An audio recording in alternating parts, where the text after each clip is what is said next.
we're trying to get a picture of Jesus Christ and how his physical, personal identity impacts on us today. Tonight we're going to start with verse 9, Matthew 5, verse 9. And we're going to look at the last two Beatitudes. Now, the last Beatitude gets quite extended. All right, so I'm going to read the whole way through, and then we'll go back and say, okay, these are the last two Beatitudes that we're going to use for tonight's lesson. And the words are written, "Blessed are the peacemakers, for they will be called sons of God."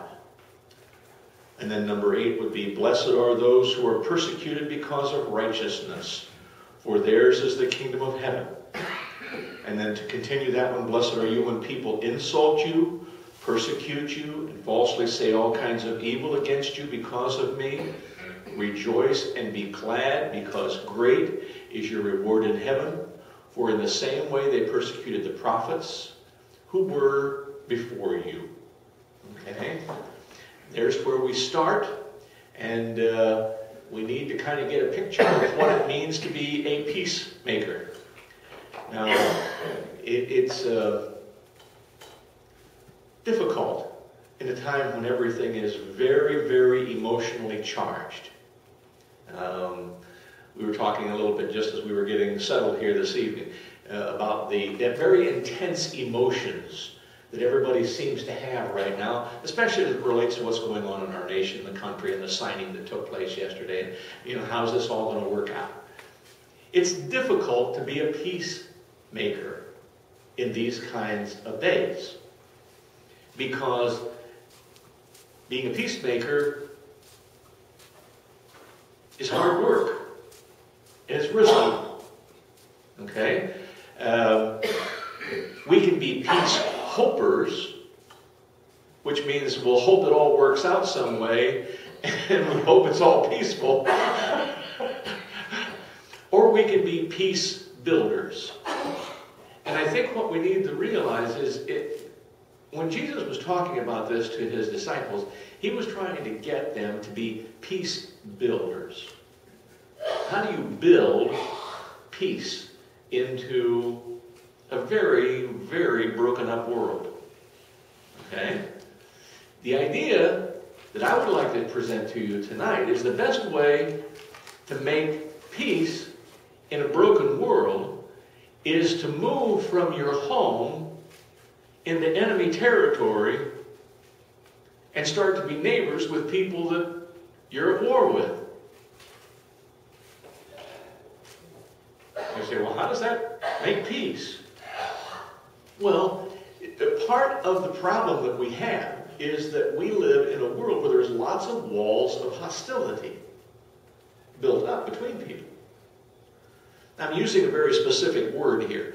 The wall of hostility was the wall between that divided the courtyard of the temple into two sections. Okay? It was a big, thick, high wall. And on the inside of the wall of hostility was the altar where the men would bring the offering for all of the family members.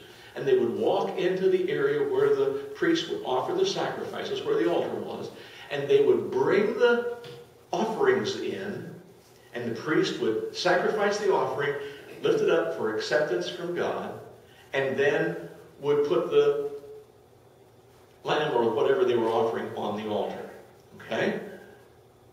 And would convey to the person who had brought the offering God's forgiveness upon them and upon their family. And then that person, usually the husband or the father of the family, would go home and bring that forgiveness home to his family. But outside the wall was called the courtyard of the women. Now the courtyard of the women was for people who were not able to go in and make the offerings on the inside of the temple area. It was a courtyard that was very busy. There was a lot of stuff going on in there, but it was like a barrier that kept the unclean, kept the impure, kept the women away from, and for lots of reasons. There were a lot of people that could go into the courtyard of the women, But they couldn't go into the temple area where the sacrifices were offered. Now, why would they call that the wall of hostility?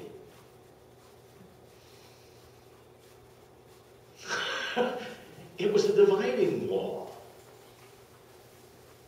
It was a wall that kept people out. It was God's house, and not just anybody could walk in, you understand.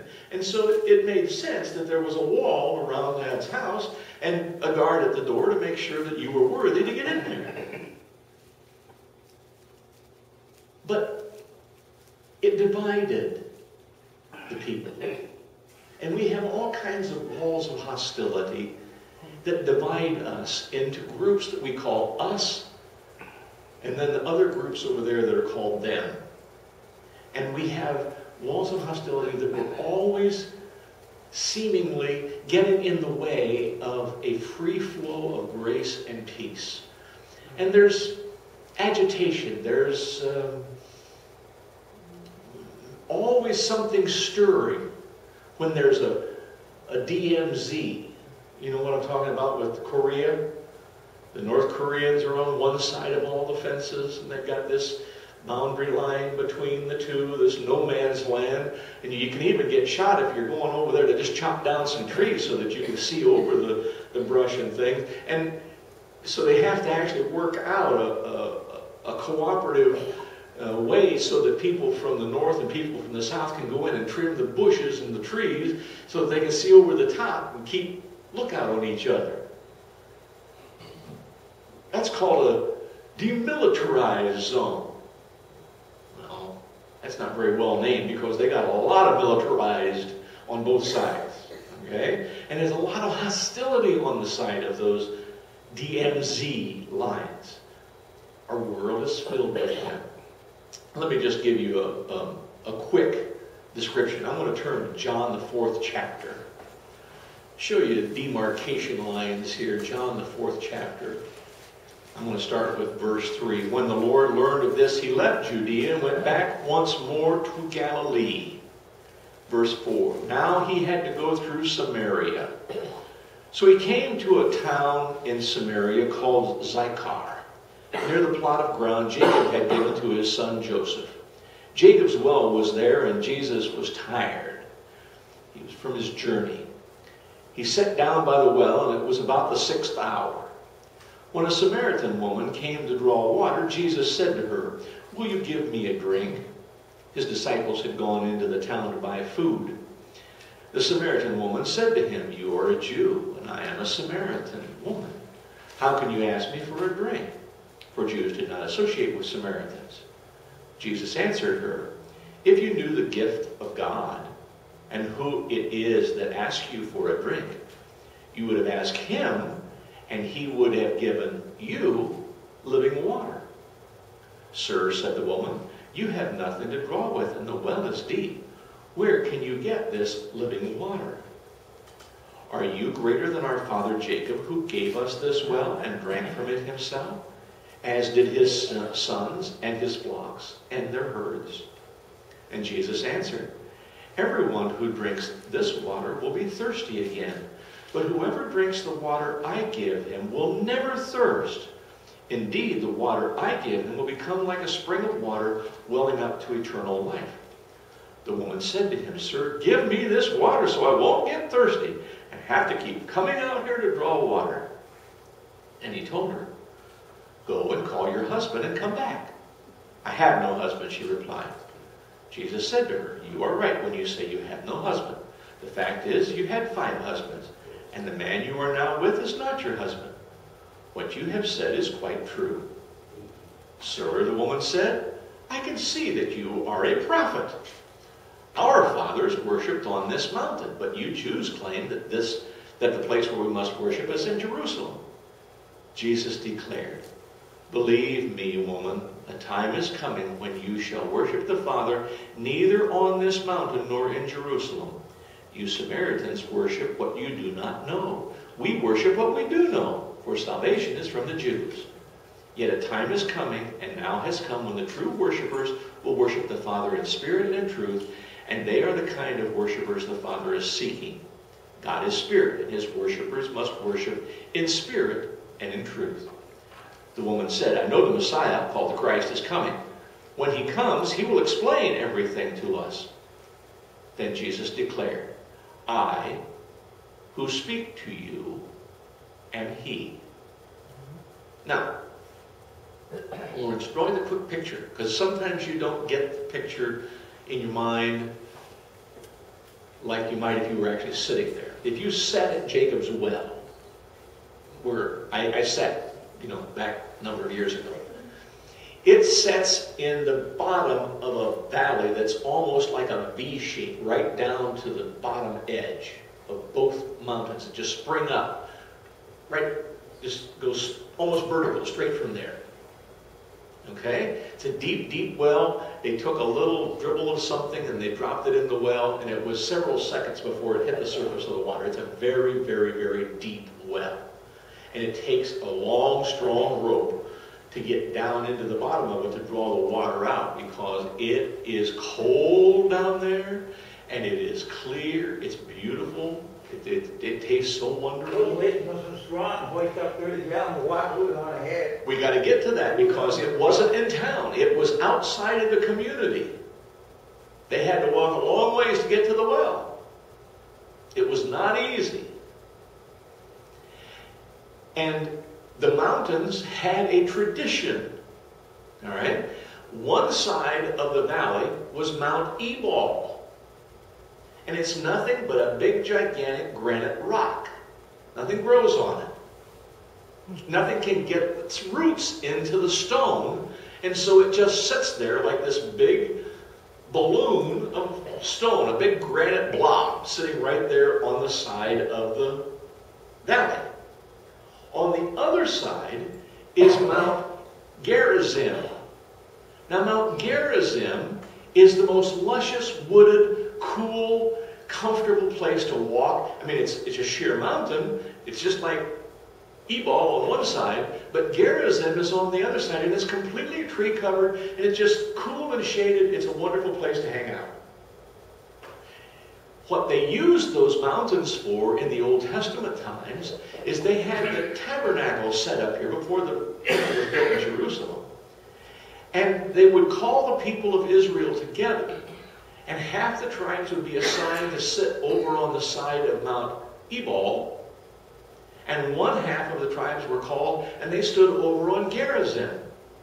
And the priest would stand down in the middle between them and have them recite the words of the law. The ones over on the Mount of Blessing, Mount Garrison, would say, "Blessed is the man who," like Psalm 119, "Blessed is the man who follows the law." And the people over on Ebal were the tribes of cursing, and they would say, "Cursed is the man who disobeys the law." And they would shout like a chorus back and forth between the two mountains across the valley as they rehearsed and learned the law of Moses. It was like a teaching center every year when they would get together, and they would go through this chorus back and forth between the two mountains as they would rehearse the laws of blessings and cursing. When she said, "Our forefathers worshipped on this mountain," she's right. This was a very special place. God had lived there at the tabernacle for a time. But why was Jesus there? Why would he ask her for a drink? Why would she be there? Well, to answer, to answer some of those questions, it was the wrong time of the day to come and draw water. It was in the heat of the day. Nobody came out there away from town to draw water. It was hard work. Yeah. There's no shade down there by the thing. It's hot. It's hard work. As Mike said, you have to be pretty strong. You're going to get yourself all lathered up. Getting that rope pulled up there and getting the water out of the jug, and then carry it all the way back home in the sun. But if you're embarrassed about who you are and you don't want people ridiculing and pointing their fingers at you, she gets tired of being called rock throwers. You come out to the well when nobody else is going to be around. She was kind of surprised to see him sitting there. Now, in Jewish thought, a rabbi was never to touch a woman. Any woman. Because it was always considered that somehow the woman was in her unclean period, and even if you were pretty careful about the way you took care of things, if you were going to be a teacher of the law, a rabbi, you were very careful about who you touched.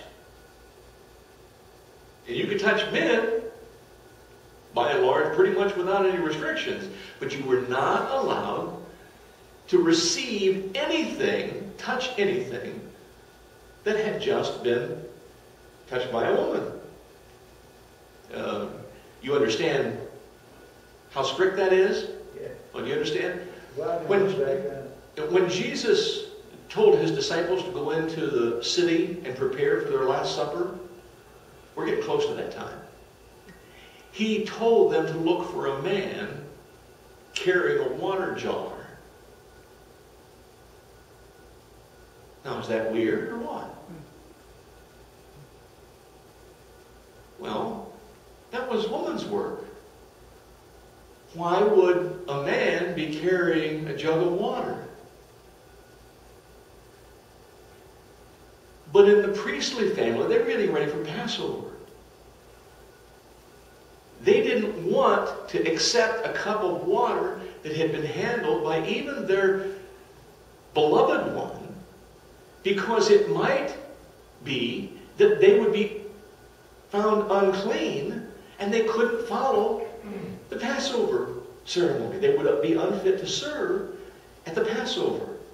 So in the priestly households, all of the normal routine tasks that the ladies would perform were done by Levites, men of the tribe of Levi. So there'd be no chance of being found unclean. Now you take that simple truth and you translate it into the sense that she was a Samaritan woman and she'd never had a clean day in her life. I mean, according to the Jews now. I mean, even if she'd have been a Samaritan man, he was considered unclean from the beginning. There wasn't anything he could touch that Jesus could have ceremonially received, a cup of water or anything else, and not have been unclean. Because he was in a non-kosher environment, in a strange land, lived by people that were not clean, not people that you could associate with. Jewish men didn't talk to any kind of women, but Samaritan women especially. Why did he do it? As a peace builder, he was moving from where he was comfortable living and moving into foreign territory to live. And in fact, he stayed there several days. He went into the city and stayed there and taught several days in the Samaritan city. It is a part of building peace. And can you ask your enemy to come and live at your house? No. You can't ask somebody that you're having a fight with, come on over and hang out. I'll get you a cup of coffee, we'll sit down and we'll talk. But if you go into their community and you become their neighbor and you move into their neighborhood and you demonstrate by coming that you have no anger, no hostility, no spirit of vengeance or anything else against them, and you can sit down and you can be neighbors where you were enemies just moments before. You see how to be a peacemaker, a peace builder? You have to be actively looking for a way to get on the other side of the wall of hostility. The other side of the wall of hostility. Luke 8. Let's just jump over there real quick, and I'll show you another one where he walks into a different community. Now, Jesus is back up in the area of Galilee. Maybe I can use my geography map. Are you noticing the map here of Israel? Okay. I'm making it so you can see it from your side. All right. This is the Sea of Galilee. See how nice and kind of oval shaped it is? Over here on this side is Capernaum and Tiberias, and some of those areas over here, close to where Nazareth would have been. It's actually on the east or on the western shores of the Sea of Galilee. That's the territory that Jesus grew up in, that side of the lake. On the other side, on the eastern side, is a Gentile territory. We call it Syria now. It's called the highlands of Syria. They've kind of got cliffs and things over there on that side. Where they had a place called the 10 cities, the dichotomous. And you look over there on that side of where it is now, Jordan, and you go through some of those cities. That was a massive, massive area. And they had huge Gentile cities over in that territory, very Roman, very strongly fortified, huge commercial areas. Some of the biggest ancient cities in the world are right there in what they call the Decapolis on the other side of Jordan from Israel. Okay? That sets up the picture. They sailed to the region of the Garrisons, which is across the lake from Galilee. When Jesus stepped ashore, he was met by a demon-possessed man from the town. For a long time, this man had not worn clothes or lived in a house, but had lived in the tombs. When he saw Jesus, he cried out and fell at his feet, shouting at the top of his voice, "What do you want with me, Jesus, Son of the Most High God? I beg you, do not torture me." For Jesus had commanded the evil spirit to come out of the man. Many times it had seized him, and even though he was chained hand and foot and kept under guard, he had broken his chains and had been driven by the demon into solitary places. Jesus asked him, "What is your name?"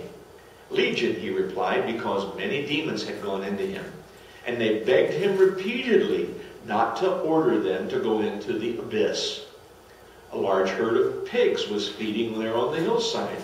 The demons begged Jesus to let them go into them, and he gave them permission. And when the demons came out of the man, they went into the pigs, and the herd rushed down the steep bank and into the lake and was drowned. When those tending the pigs saw what had happened, they ran off and reported this in the town and the countryside. And the people went out to see what had happened. When they came to Jesus, they found the man from whom the demons had gone out, sitting at Jesus' feet, dressed and in his right mind. And they were afraid.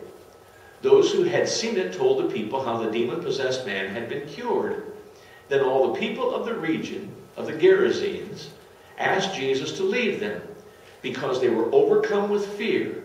So he got into the boat and left. The man from whom the demons had gone out begged to go with him, but Jesus sent him away, saying, "Return home and tell how much God has done for you." So the man went away and told all over town how much Jesus had done for him. Okay.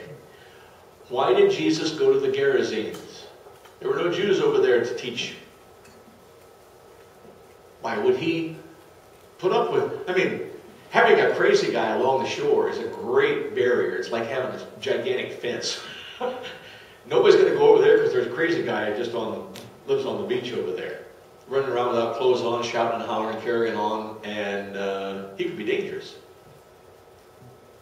Besides, there were pigs everywhere. Jews didn't want to go where there were pigs hanging out all over the hillside. Okay? Jesus went into foreign territory. He went into enemy territory. He found an enemy just as he walked into enemy territory. Not that the guy was an enemy, but he was filled with God's enemies, the demons. He confronted them, he dealt with them, he destroyed them, and the man was healed. Wonderful victory. We all sit around and have a party? No. Peacemaking is tough work. Even when you see the victories come, it doesn't mean you won. Even when you see the man healed in his right mind, sitting there, it doesn't mean you're going to be welcomed. Because being a peacemaker is not normal. It's not normal. People don't know how to respond to you. You don't fit in.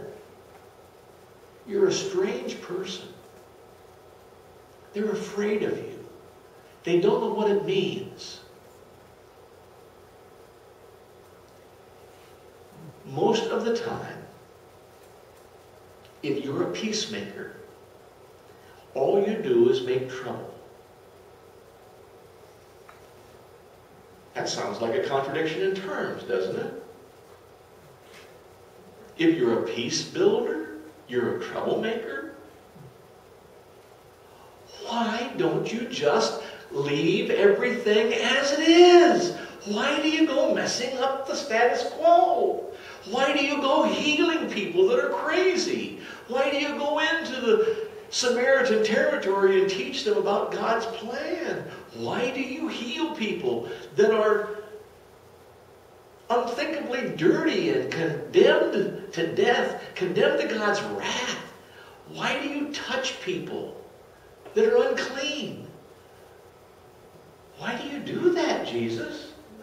Okay, but this is Luke now, and Luke has a little different frame of reference on this. He tells a few more stories about people who are non-Jewish. The man in the garrisons is not a Jewish fellow. Okay? But peacemakers are often misunderstood because we don't know where they're coming from. And we think they're actually hidden enemy spies. That sounds weird. I know that's a strange statement to make. Let me just do this if I can. Luke 7:36. We'll look at another little place where he looks like he's kind of a strange spy. Luke 7:26. 7:36. Now one of the Pharisees invited Jesus to have dinner with him. So he went to the Pharisee's house and reclined at the table. When a woman who had lived a sinful life in that town learned that Jesus was eating at the Pharisee's house, she brought an alabaster jar of perfume. And as she stood behind him at his feet, weeping, she began to wet his feet with her tears. And then she wiped them with her hair, kissed them, and poured perfume on them. When the Pharisee who had invited Jesus saw this, he said to himself, if this man were a prophet, he would know who is touching him and what kind of woman she is, and that she's a sinner. Jesus answered him, Simon, I have something to tell you. Tell me, teacher, he said. 2 men owed money to a certain moneylender. One owed him 500 denarii and the other 50. Neither of them had any money to pay him back, so he canceled the debt of both. Now, which of them loved him more? Simon says, well, I suppose it was the one who had the bigger debt canceled. You have judged correctly, Jesus said. Then he turned to the woman and said to Simon, do you see this woman? I came into your house. You did not give me any water for my feet, but she wiped my feet with her tears and wiped them with her hair. You did not give me a kiss, but this woman from the time I entered has not stopped kissing my feet. You did not put oil on my head, but she poured, written in parentheses, expensive perfume on my feet. Therefore I tell you, her many sins have been forgiven, for she loved much. But the one who has been forgiven little loves little. Then Jesus said to her, your sins are forgiven. The other guests began to say among themselves, who is this who forgives sins? Jesus said to the woman, your faith has saved you. Go in peace. Who's the peacemaker? Who crossed into enemy territory? Who lives on the other side with the people that everybody else has contempt for, mistrust, doesn't like? They're evil, they're bad, they're naughty, they're cursed. But let me just give you a quick rundown here. It isn't fun for someone to call you a traitor. But it happened over and over again. When Jesus taught about the Good Samaritan and made the Samaritan the good guy in the program, the hero, saved the life, they hated Jesus as bad as they hated the Samaritan.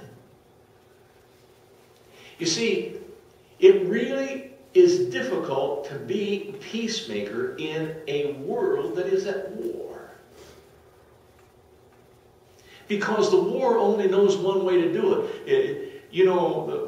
World War I is one of my favorite examples. They got the trenches cut. They got the barbed wire up. They've got their lines of demarcation between the lines. They're shooting back and forth. They know the rules of the game. It's a painful game. I mean, it's not a game in the sense of being just a child's play. This is a life and death game. Think about what would happen if all of our troops would at night put down their weapons and their knives and their bayonets and their hand grenades and all the other things, sneak over and hang out in the trenches of the Germans. And wake up the next morning, they're American soldiers there going, "Hi guys, we thought we'd come over and chat. You got some coffee?" What Jesus did was to make his home in enemy territory. He loved enough to move in and become the next door neighbor to people. Most people wanted to stay on the other side of the trenches. Okay?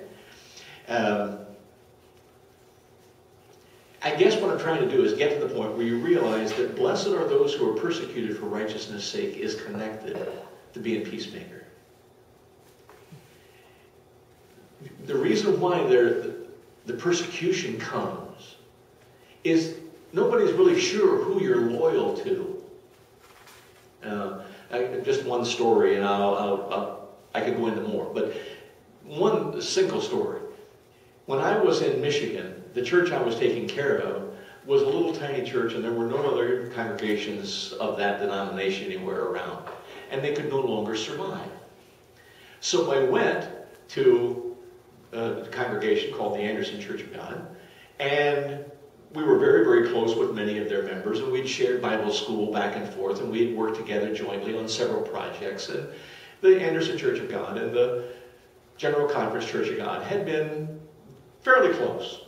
In fact, at one point, the Anderson Church had called the pastor of the little church that I had followed, the pastor I'd followed, to be their pastor. So they were very close. When the little church could no longer survive, I went to the pastor. His name was Roger Christensen. And I said, "Roger, why don't we put our two congregations together? And we'll merge them together into one family.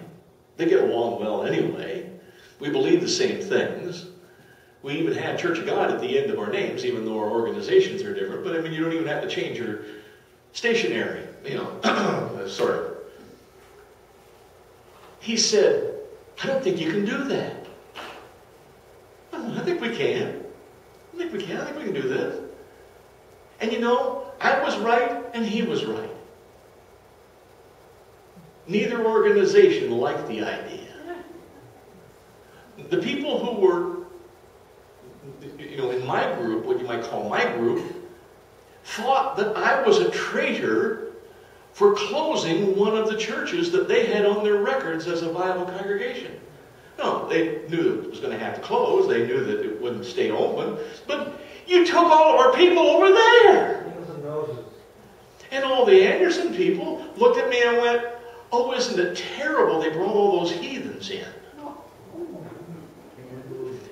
Roger went down to the state conference office there, the state conference meeting they were having down in Lansing.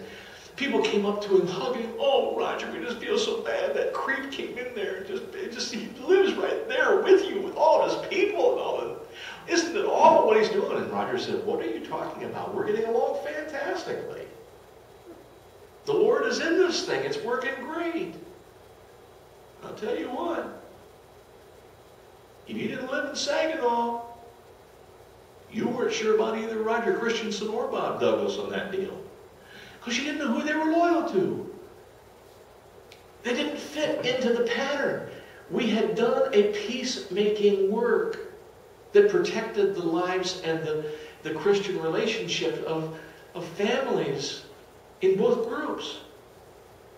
Roger and his group had gotten finally strong enough, they needed to build a new church and find a new location. They'd outgrown the building and they needed to move on out of that little landlocked place they were into. Was that a bad thing? No, it was exciting to see the church take off and go. And my people had a chance to go as a group, as a family, and they could support each other, because there's going to be some grief involved in any time you have that kind of a sorrow when you can't make the church work any longer. And they had their family there to help support them through. But you know what? There was a letter went out to 6 different states that said that I was a very bad pastor because they were so angry at me for what we did. No. Not going to argue with the letter, because I don't know, maybe I was a bad pastor. I can't say at this point. It's been too many years. I can't judge. But the point is, when you're a peacemaker and you're willing to move over into foreign territory, it causes people to wonder whether or not you've got your head screwed on right. I tell comfort zones. When Judy and I were called to the church in Miami, I don't know whether you've been over to Miami recently or not, but it's like a third world country. It's a whole different thing. It's still United States. You don't need a passport to go over there. But you can't really talk English either, because you're not understood in a whole lot of places. Okay? But when Judy and I were called down there to take care of the church in Miami, that was the last congregation I was called to. You know why?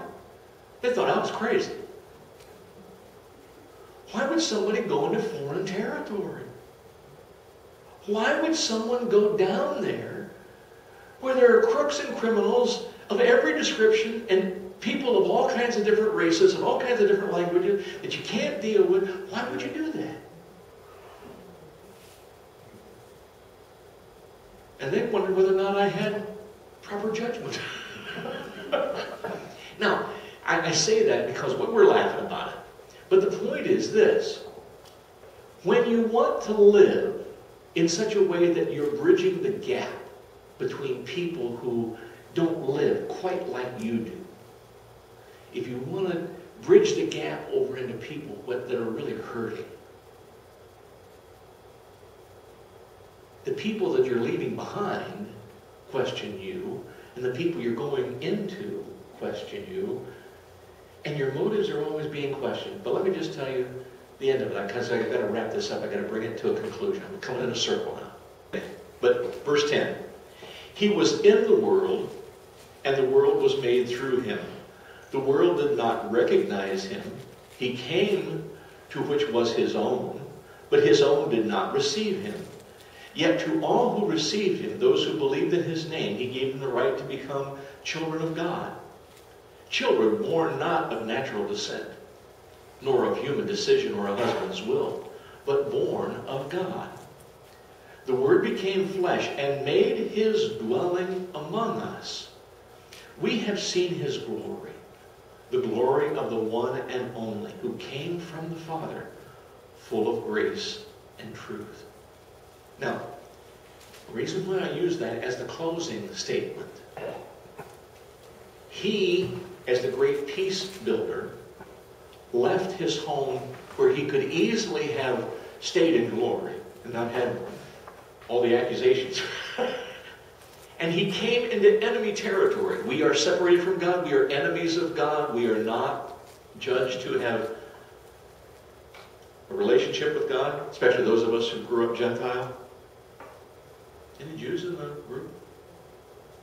Okay, most of us fall into that category. So we were never going to have a chance to see God or to have a chance to feel God's grace and love.